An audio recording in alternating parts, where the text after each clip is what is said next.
မင်းကလေးတယောက်ကသူ့ရဲ့ရေပြားတွေပုတ်တိုးလာတာကိုရုတ်တရက်သတိထားမိလိုက်တယ်သူ့လက်ကနေချိတ်ပုံစံအတက်တစ်ခုပါထွက်လာခဲ့တာပါသူမဟာချက်ချင်းပဲကက်ကြေးတစ်လက်ကိုယူပြီးအဲ့ဒီအတက်ကိုဖျက်ပစ်လိုက်ပါတယ်အဲ့ဒီနောက်သူမဟာအဝတ်စားတွေအမြန်လဲပြီးဆေးရုံကိုအပြေးလွှားသွားခဲ့ပါတယ်သူမတူနာပြုတ်စီကိုချင်းကက်ပြီးနှာခေါင်းစီးကိုချွတ်ပြလိုက်တဲ့အခါမှာတော့တူနာပြုတ်ထိတ်လန့်သွားပြီးလုံခြုံရေးတွေကိုချက်ချင်းခေါ်လိုက်ပါတော့တယ်အန်နာဟာတခြားရေးချေစရာမရှိတော့ပဲထွက်ပြေးခဲ့ရပါတယ်လုံခြုံရေးတွေကသူမနောက်ကိုမရက်မနာလိုက်လံဖမ်းဆီးနေကြပြီးသူမကတော့အခန်းတစ်ခန်းထဲမှာအမြန်ပုံလိုက်ပါတယ်ရုတ်တရက်သူမရဲ့လက်ဖွားကနေခြုံထက်တဲ့အယိုးတက်တွေထွက်လာပါတယ်သူမကအဲ့ဒီတက်တွေကိုအသုံးပြုပြီးနေရန်ပေါ်ကိုတွားတက်ကလုံခြုံရေးတွေလက်ကနေအောင်မြင်စွာထွက်ပြေးလွတ်မြောက်သွားခဲ့ပါတယ်အိမ်ပြန်ရောက်တဲ့အခါမှာတော့သူမရဲ့ခန္ဓာကိုယ်ရဲ့မျိုးဗီပြောင်းလဲမှုဟာပုံမဆိုးရွားလာတာကိုခံစားလိုက်ရပါတယ်အဲ့ဒီအချိန်မှာပဲသူမကိုကုသပေးနိုင်မယ်လို့ဆိုတဲ့အရှုပ်ဝတ်ဆန်ပြတဲ့အမျိုးသားတစ်ယောက်စီကနေဖုန်းခေါ်ဆိုမှုတစ်ခုကိုလက်ခံရရှိခဲ့ပါတယ်အန်နာဟာသူနဲ့သွားတွေးဖို့ဆုံးဖြတ်လိုက်ပေမဲ့သူမရောက်သွားတာနဲ့တစုံတစ်ယောက်ကနောက်ကနေတိုက်ခိုက်ပြီးသူမကိုဆွဲခေါ်သွားပါတော့တယ်သူပြန်လို့လာတဲ့အခါမှာတော့သူမဟာကုလားထိုင်တစ်ခုမှာကျိုးနဲ့တော့ခံထားရတာကိုတွေ့လိုက်ရပါတယ်သူမရဲ့လက်ကချိတ်တက်ဟာပြန်ပေါက်လာခဲ့ပြီး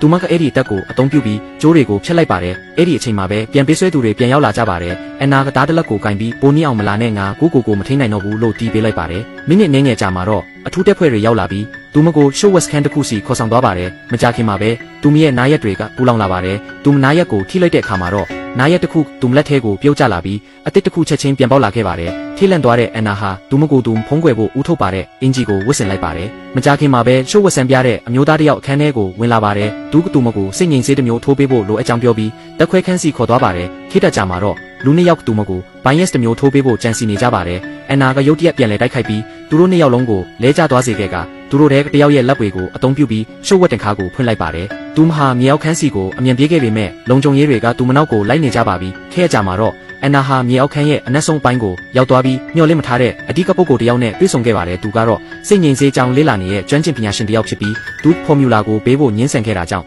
ခေါင်းဆောင်ရဲ့ထိန်းချုပ်မှုကိုခံထားရသူဖြစ်ပါတယ်သူတို့နှစ်ဦးဟာမဟာမိတ်ဖွဲ့ပြီးလက်ခွဲခန်းထဲကိုခိုးဝင်ခဲ့ကြပါတယ်အဲ့ဒီမှာတော့အန်နာဟာအမှန်တရားကိုသိရှိသွားခဲ့ပါပြီစိတ်ငြိမ်စေးလို့ခေါ်တဲ့အရာဟာတကယ်တော့ပူစင်းရင်ကွဲမျိုးဗီစ်တွေပါဝင်နေပြီးအဲ့ဒါကသူမရဲ့ခန္ဓာကိုယ်ကိုမျိုးဗီစ်ပြောင်းလဲစေခဲ့တာဖြစ်ပါတယ်အကယ်လေဒီဆေးတွေခေါင်းဆောင်ရဲ့လက်ထဲရောက်သွားရင်အကျိုးဆက်တွေကကြောက်စရာကောင်းမှာကိုပညာရှင်သိထားပါတယ်သူကနောက်ဆုံးကြံရှိတဲ့ဆေးပုလင်းကိုယူပြီးအန်နာနဲ့အတူထွက်ပြေးဖို့ဆုံးဖြတ်လိုက်ပါတယ်ဒါပေမဲ့သူတို့တိတ်မဝေးခင်မှာပဲစူးကျိုးချင်စီယိုတစ်ခုကလမ်းကိုပိတ်ဆို့ထားပါတယ်အဲ့ဒီအချိန်မှာပဲအန်နာဟာထက်မှန်မျိုးဗီစ်ပြောင်းလဲသွားပြီးခြုံထက်တဲ့အယိုးတက်တွေနဲ့ချန်စီယိုကိုချိုးဖြက်ကရှေ့ကိုတိုးသွားပါတယ်သူတို့နှစ်ဦးဟာအစွမ်းကုန်ထွက်ပြေးခဲ့ကြပြီးတန်တားတစင်းစီကိုရောက်သွားခဲ့ပေမဲ့သူတို့နောက်ကရန်သူတွေကတော့အနီးကပ်လိုက်လာနေပါပြီ